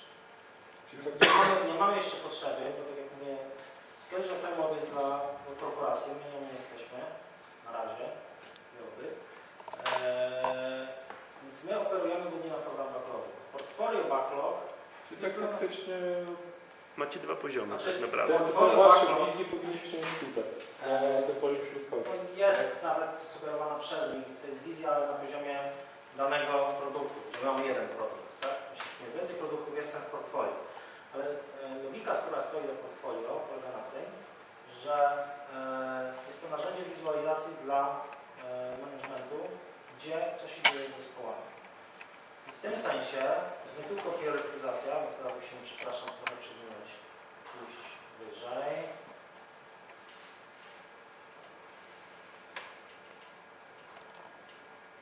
W ogóle nie pasuje, dlaczego umieściłeś tutaj wizualizację, dlaczego nie piętro niżej, jak nie widziałeś całego To jest to wizualizacja dla managementu w rozumieniu... Tam też był management, tylko program, czyli jednego Tylko produktu. produktu. No tak, ale macie jeden produkt. Okej. No, Znaczy nie chcę się w tym przypadku upierać bardzo przy tym podziale, ponieważ tak jak mówię, jesteśmy trochę mniejsi, jeszcze, żeby na przykład wprowadzić trzeci poziom, w tym sensie używania przykładowo portfolio backlogu. Czyli poziom wyższy i środkowy, najwyższy i środkowy są u Was połączone i stąd to tutaj jest tam góra, tak naprawdę to jest to trochę niżej. Tak, znaczy portfolio normalnie by służyło do tego, że ktoś na wysokim szczeblu patrzy, ok, mam tyle projektów czy tyle produktów w fazie in progress, mam jakiś week limit, nie mogę wziąć więcej i tyle. U nas tej potrzeby na razie nie ma, mamy jeden produkt, możemy zacząć myśleć, a może byśmy na kraje to podzielić, nie wiem. Na razie jest to narzędzie, które ma służyć komunikacji zespołu i managementu. Tym się zajmujemy, a tyle tam powinno trwać. I co tydzień Ja jako mam taką strukturę, że nawet tutaj te rzeczy, które są tak naprawdę cenią według tego big picture na niskim poziomie bezprawnie, można przedstawić managementowi, którego tak naprawdę nie jest on aż tak wysoko, tylko jest troszkę niżej. No nie jesteśmy na tyle dużą firmą, żeby, tak mówię, jest to około 200 osób, tak? Z czego w software engineeringu jest chyba 70. Jedno z narzędzi to jest właśnie, to się jest to autorsko nazwane Tetris, ponieważ zespół na przykład deklaruje, że robi jedną rzecz, w sprincie robi jakiś drugi feature, ponieważ tak się ułożyło. Zaczyna się to powoli układać w taką właśnie układankę w Tetrisie. Kolory oznaczają też, przepraszam, zapomniałem, co oznacza kolory? Żółty oznacza spadek, tak? Czyli właśnie nie techniczną rzecz służącą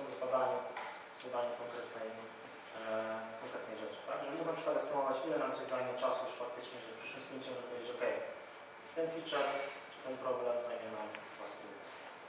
Czas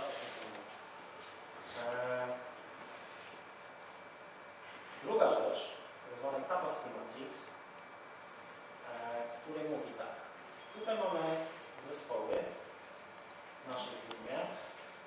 Tutaj mamy projekty czy rzeczy, którymi się one zajmują. Zasada działania jest bardzo prosta. Jeśli zespół postawi czerwoną kropkę, czyli na przykład wiadomo, że ten zespół pracuje nad tą rzeczą. Jeśli postawi tutaj czerwoną kropkę, daje sygnał managementowi, że potrzebujemy pomoc. Nie jest to nasze widzimisię, jest to bardzo prosta miara zero-jedynkowa, gdy management powinien wkroczyć i pomóc, ponieważ zespół sobie sam nie radzi. Jest to tyle fajny sposób komunikacji w firmie, że po pierwsze służy temu, że zespół nie szuka, nasz management nie szuka winnych, to możemy się skupiać na pomocy. Generalnie management nie stara się ingerować za bardzo w pracę zespołów. To jest najprostsze narzędzie komunikacji mówiące zero-jedynkowe, potrzebujemy pomocy. Nie wiem, brakuje nam ludzi, cokolwiek, tak? Coś, czego zespół sam nie jest w stanie zrobić. Też jest to trochę inne w ogóle spojrzenie, jeśli chodzi o organizację. Tutaj management jakby służy zespołom, tak? Oczywiście podejmuje decyzje w każdej firmie, ale w tym przypadku po prostu jest to proste narzędzie. Zero. To jest przykład swojej firmy. Ten management na początku wspominałem, że tam jest z zagranicy, tak? Czy to jest taki management lokalny? Management u nas... Czy to jest dostępne, nie wiem, w internecie cały czas? Na webkamie? Jeśli chodzi o Tetris board, to jest spreadsheet w dokumentach googlowych. Jeśli chodzi o to, z tego co kojarzę, to jest to po prostu synchronizowane w samym zdjęciu, tak? A kto tam może postawić czerwoną kropkę? Tester Zespół stawia. Ale to jest zespół? Nie może przyjść tester i powiedzieć nie, chłopaki, to Tester słabo jest- wygląda. tester- Tak, może. Znaczy tester jest częścią zespołu. No ale chodzi mi o to, czy jest jakaś jedna osoba w zespole, czy każdy po kolei może sobie przyjść? Myślę, że każdy, ale to bez konsultacji z zespołem tego nie zrobi. Jakaś kultura. Chyba, że jest konflikt w danym zespołu, ale jak przyjdzie ta osoba, to jest jakby to okej, tak? Bo tym bardziej daje znać, co się dzieje w zespole, nawet jeśli nie zrobiła to wbrew woli zespołu, tak? Tym bardziej potrzeba jest wkroczenia, żeby sprawić, że coś się dzieje w zespole, co jest nie tak. A co się znaczy? No dobra, ale tutaj w zespole wszystko jest okej, a co to są białe i zielone? Pomożecie? Nie wiem. A to jest żółte zespół. Białe i zielone, pomożemy. z tego co kojarzę, to jest tak po prostu zabrakło nam kolorów.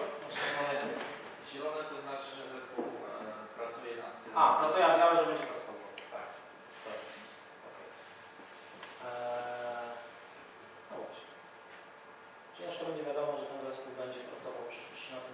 Zielone to zespoły, które się nudzą. No.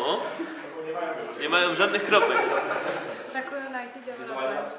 Czyli bardziej ciekawy przykład, co też było poprzednim 2 tygodnie temu na przykład, było pytanie, czemu żeście nie uzupełnili czegoś, co jest za 2-3 tygodnie. Czemu żeście nie powiedzieli, co jest za 2-3 tygodnie? Oni nie uzupełnili dlatego, że faktycznie nie zaplanowali tego, co mają robić za 3 tygodnie. Bardzo prosta odpowiedź, czyli wizualizacja, tak? Więc faktycznie jest problem do tego zespołu. Ponieważ nie zaplanowali. Nie dlatego, że zaplanowali, po prostu nie zaplanowali. A staramy się planować na około 2 miesiące w przód. Czy zespoły deklarować, czym chcą się zajmować.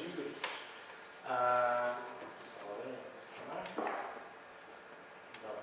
Tetris board, capacity matrix. Tak jak mówię, zespół mówi, że potrzebuje pomocy. Co powoduje trochę inną perspektywę managementu, bo management skupia się na tym, żeby wymieniać kogoś, kto żeby pomagać.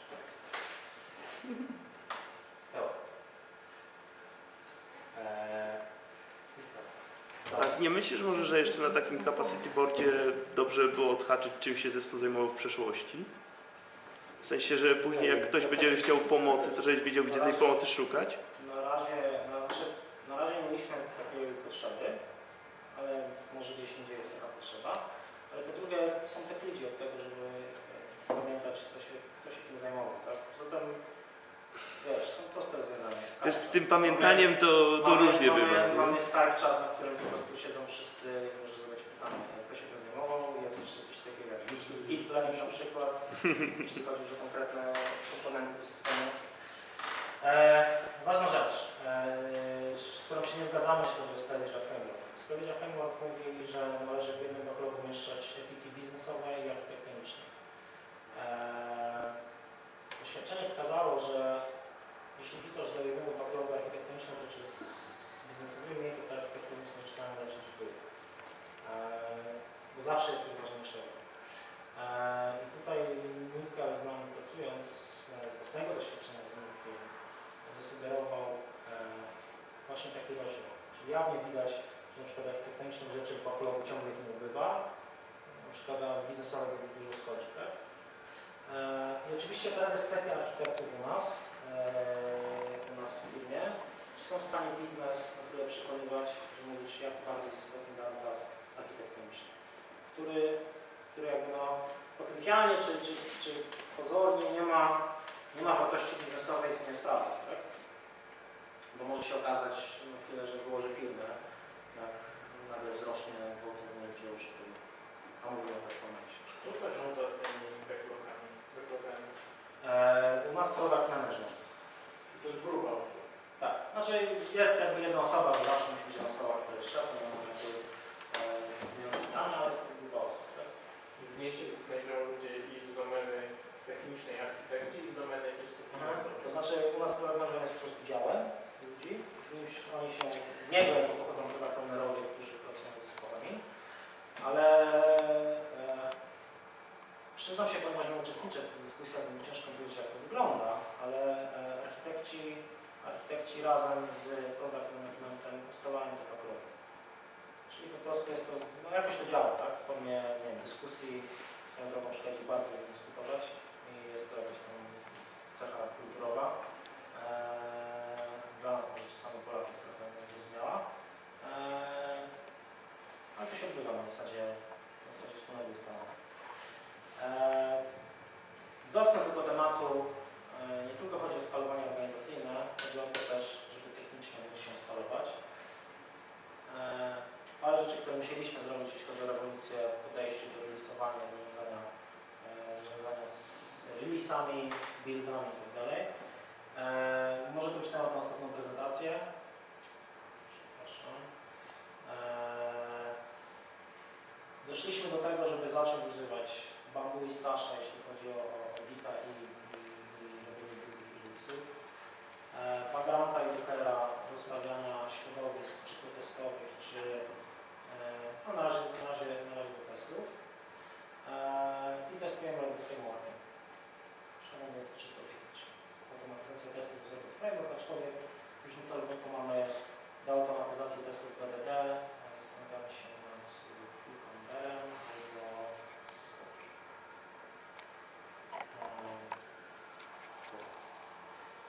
wiem, że tutaj jest tylko jeden slajd w tym, ale zmiana musi nastąpić wszędzie w organizacji. Nie tylko w organizacjach po firmie, czy w strukturach, również technologicznie. I to jeśli tej rzeczy byśmy nie przypilnowali, to wszystko inne nie miałoby sensu. Tak samo zmiana po stronie biznesowej. Nie da się o tym powiedzieć na jednym spotkaniu, które i tak już jest negatywie. Dobra. Big picture. Myślę, że ja osobiście będę to jak skomplikowaną rzecz. Ciężko do zaimplementowania, tak jeśli byśmy chcieli to zrobić zgodnie z książką, i ciężko do dopasowania w organizacji. Na razie nam się udaje w uproszczonej formie prowadzić. Tak to wygląda na osi czasu. Nie wiemy, co nas czeka w przyszłości. Jakie będą wymagania, czy nadal będziemy musieli się zmieniać. Historia nam pokazuje, że cały czas jesteśmy wystawiani na próbę, cały czas musimy coś próbować, udaje nam się, nie udaje, jeśli nam się nie udaje, zmieniamy podejście. Drobny żarcik, tutaj zmierzamy. Jak to robi Spotify? W dużym skrócie, już końcu. A to pytanie, ile to nam zajęło? Bo tam były jedno dobra, źle różne, aż na to względu. Pokazuję, tak matematycznie napisane, prawda? Czyli obecnie jesteśmy N. 3 lata wstecz. To. Do dzisiaj... Nie wiem, Cały czas ten konstruktor z wami pracuje? Słucham? Cały czas ten konstruktor z wami pracuje? Tak. Zaczął z nami pracować kilka miesięcy temu, na razie jest do końca. To on nie szedł do tego. Nie. Do tego miejsca doszliśmy sami. W tym miejscu stwierdziliśmy, kiedy nam zrobiło się dużo, że to rozwiązanie sobie rady. Ale to też wymaga pewnej odwagi, mało spotykanej moim zdaniem w polskich firmach, żeby Ktoś z managementu? top management powiedział, że zdaniem rady potrzebujemy konsultanta z innych firm, czy konsultanta, który był w wielu firmach, ma doświadczenie. A propos się takich zmian, też ciekawe jest podejście do ryzyka. Ja jak pamiętam polskie firmy, jeśli ktoś zarządzający słyszy o ryzyku, to generalnie jest mega, od razu się wycofuje, to w ogóle ryzyko, nic z tych rzeczy. U nas prezes na przykład jawnie powiedział, że on oczekuje, że ludzie będą ryzykować, ponieważ tylko tak jesteśmy w stanie gdzieś dojść z produktem. I nie będzie walał czy zwalniał ludzi za to, że podjęli ryzyko, coś się nie udało. I to jest pewna ciekawa rzecz, jeśli chodzi o taką mentalną zmianę, bo po co się z tym spotkamy? Po prostu. Bo mało osób jest tego świadomych. Tak samo podejście w Polsce na przykład, jeśli doświadczyliście porażki, to wszyscy uważają, że nie wiem, że się nie znacie na czymś. W Stanach, czy jakby w Skandynawii też, w mniejszym stopniu. Jeśli zrobiłeś błąd i odniosłeś porażkę, to znaczy, że wiesz już czego nie robić, żeby następnym razem tej porażki nie popełnić. Różne podejście do ryzyka, różne podejście do postrzegania pewnych rzeczy.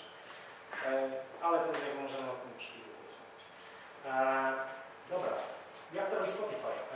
Spotify też szwedzka firma, też ze Sztokholmu, ale miałem okazję tam nawet z nimi być w Sztokholmie, bo robią takie eventy techniczne, akurat to było w Hadoopie.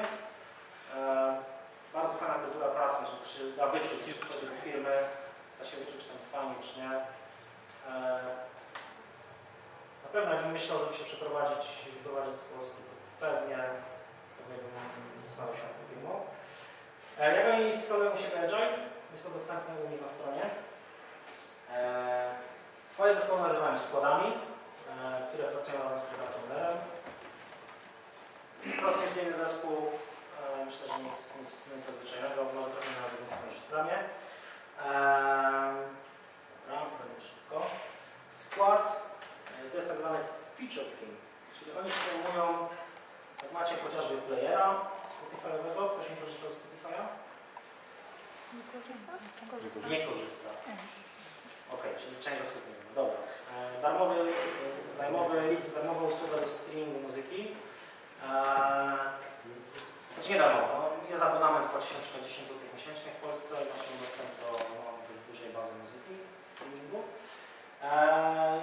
I te zespoły, czy dany skład jest odpowiedzialny na przykład za tą część w playerze. Inny jest za na przykład playlistę, jeszcze inny jest coś innego, trzeci za na przykład rzeczy na iPhone'ie, czwarty za samego playera. Jest to trochę podejście inne niż u nas. U nas my się bardziej zajmujemy konkretnym biznesowym case'em, end-to-end, także rozdzielone zespoły. Tutaj oni są skupieni na jednym komponencie. Szczególnie, że architektura na to pozwala, ponieważ tak naprawdę może jest to player desktopowy. Oni mówili, że to jest tak naprawdę web aplikacja, jest opakowane mogą na przykład robić release czegoś bez konieczności update'u samej aplikacji desktopowej, a tylko robią release swojego komponentu, który zmieniają się w momencie czegoś. Zwinne podejście do release. Dobra. Też mają wizualizację, jeśli chodzi o to, regularnie raz na jakiś czas oceniają, jak im się pracowało z kontaktonerem, jak zadział coachem i tak dalej. 3 stopnie, zielony, żółty, czerwony. Mega prosty sposób. Zazwyczaj proste rzeczy działają najlepiej. Management od razu dostaje sygnał, że coś się dzieje w zespole trzecim, tak? W składzie trzecim miał jakieś problemy z release'em. Jeśli sami nie są w stanie tego rozwiązać, wtedy też świadczy management. Jest podejście podobne jak w Singles, albo w sumie jest podobne co. Dobra, co dalej? Składy. Ilość składów, temat tematycznie jest zebrany w tzw. triby, czyli po polsku plemiona. Mam jakieś takie nazewnictwo amazońsko-afrykańskie. Nawet w swojej prezentacji wywodzą się, zaczynają od jakichś tam homo sapiens i tak dalej, jak się ludzie powinni dobierać zespoły. Tematycznie podzieleni. Idźmy dalej. Rolą zespołów, a jeśli same sobie nie poradzą, to rolą już managementu jest to, żeby likwidować zależności między trybami, czy między plemionami, czyli zespołami składów, czyli zbiorami składów. Po co? No to utrudnia pracę. Nie wiem, czy pamiętacie, jak na naszym rysunku pokazałem zależności między zespołami, my staraliśmy się to zniwelować. Na razie u nas na tym poziomie są tech lidzi. Wydaje mi się, że ma to związek z architekturą. U nich architektura jest wiele lepiej wydzielona niż u nas. U nas jest komponentowa i zespoły nie są przydzielone do komponentów, tylko implementują case end-to-end. Ma to swoje plusy. Minusem jest też to, że jesteśmy też ufatkowani. Zajmujesz się cały czas jakby komponentem. Jesteś ekspertem, co jest super, ale z drugiej strony nie masz chyba aż tak wielu wyzwań. Ten wątek został poruszony w Spotify'u, czy oni mają właśnie tego problemu, że ludzie się mówią po prostu. Aczkolwiek był u nas kolega w Szwecji, który przyszedł ze Spotify'a do nas, no to mówił, że po prostu był zmęczony tym. Ale to jest jakby jakaś subiektywna rzecz, więc nie przyprawił tego, nie generalizował tego. Teraz, ludzie, którzy pracują razem jakby wewnątrz tribe'u, zajmują się na przykład tymi samymi rzeczami, czyli frontend deweloperzy są u nich zebrani w tak zwane chaptery i raz na jakiś czas się spotykają, mają też swojego menadżera, który właśnie, tu jest jakby level zarządczy, który ocenia, odpowiada za jakieś podwyżki, pensje i tak dalej, właśnie dla chapterów, nie dla zespołów, tylko dla chapterów ludzi posiadających, operujących w tym samym obszarze kompetencyjnym. A już między tribami są tak zwane gildy. Tutaj pewnie są koledzy z Pola, to jest to taki odpowiedni community of practice, chociażby.